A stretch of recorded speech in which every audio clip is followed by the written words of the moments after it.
Jésus est à table, invité par un pharisien. Peut-être, contrairement aux idées reçues, celui-ci est-il touché par la clarté des mots que Jésus adresse à tous. Peut-être pourrait-il, lors de ce repas, profiter du sel de sa parole de vie. Mais Simon le pharisien disparaît presque aussitôt du regard quand survient une femme de la ville, une pécheresse. Luc 7, 36, 50. Chacun sait ce que l'on doit penser à son sujet, et ce que l'on affirme d'elle est brutal. Une pécheresse. Ne serait-elle que cela?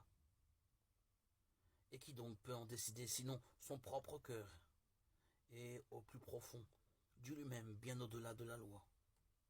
Nous sommes alors focalisés sur les gestes d'une audace folle de cette femme, concentrant sur elle les regards et la préoccupation de tous. Elle a apporté avec elle le meilleur, un flacon d'albâtre contenant un parfum. Mais ce qu'il contient n'est rien à côté d'elle. Tout en pleure ce qui dépasse toute parole. Se tenant derrière Jésus, elle se mit à mouiller de ses larmes ses pieds. Elle les essuyait avec ses cheveux, les couvrait de baisers, et répandait sur eux le parfum. La loi, la Torah, à laquelle le pharisien est attaché de tout son être, ne tolère pas une telle proximité entre le pur et l'impur, les justes préceptes et le péché. Il est horrifié par ce scandale. Jésus en est conscient, mais laisse faire la femme, et adresse aux pharisiens et avec lui, aux convives, comme un fait divers véritable, une histoire, une parabole. La question qui les occupe est alors déplacée sur un autre terrain. La parabole est précieuse pour cela, et Jésus ne s'en prive pas. Tous écoutent avec intérêt cette histoire, qu'ils comprennent parfaitement. Le treillis est porté à la caricature. Un créancier fait grâce à deux débiteurs. La dette du premier est immense, l'autre infime. Qui l'aimera davantage? Et c'est bien là le mot-clé, aimer.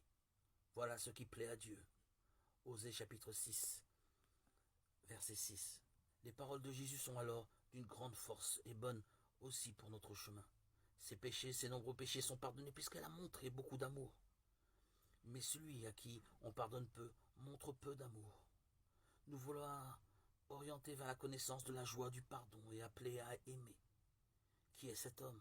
Se demandent les convives pour parler avec cette force et cette liberté. Une question qui nous habite toujours et nous habitera toujours, de même que le chemin de foi qu'a tracé avec amour cette femme et que reconnaît Jésus. Voilà la puissance et la beauté de notre Seigneur manifestée. Non seulement Jésus transgresse la loi en se laissant toucher par une femme de mauvaise réputation, mais encore, il ose lui pardonner ses fautes.